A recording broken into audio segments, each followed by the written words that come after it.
কাছে বারবার চাক, চোখের পানি ছাড়ুক, এটা আল্লাহ পছন্দ করে। চোখের পানির যে কত পাওয়ার আপনি কল্পনাই করতে পারবেন না। অনুশোচনার চোখের পানি চোখ বেয়ে নাকের ডগা পেয়ে জমিনে পড়ার আগেই আল্লাহ এই বান্দারে মাফ করে দেয়।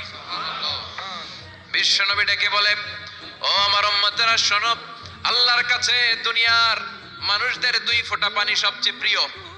এক হলো জিহাদের ময়দানে রক্তের ফোঁটা, দুই হলো অনুতপ্ত বান্দার চোখের পানির ফোঁটা।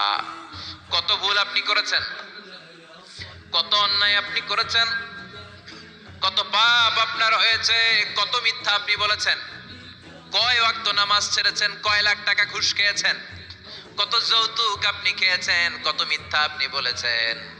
আপনার পাপ যত বড় হোক, যত বিশাল হোক, যত বেশি হোক, আল্লাহর দয়ার পরিসীমা তার চাইতেও বড়।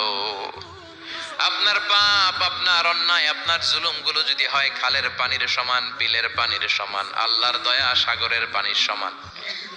আপনার পাপ যদি হয় সাগরের পানির সমান, আল্লাহর দয়া মহাসাগরের পানির সমান।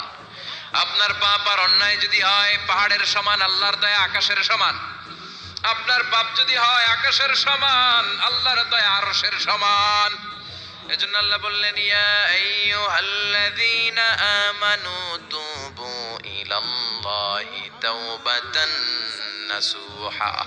ও আমার গোলাম, তুই তোর নিজেরে যত বেশি ভালোবাসিস তার চেয়েও আমি তোরে বেশি ভালোবাসি। তোর বাবা মা তোরে যত বেশি ভালোবাসে তার চেয়েও আমাদেরকে বেশি ভালোবাসে কে? আল্লাহ বললেন, ভালোবাসারে তৈরি করার পরে আমি 100 টুকরা করলাম। চিল্লায় বলেন, কয় টুকরা? 99 টুকরা ভালোবাসা আমি আল্লাহ নিজের মধ্যে রেখে দিলাম। 1 টুকরা ভালোবাসা গোটা বিশ্বের সবার মধ্যে আমি ভাগ করে দিলাম।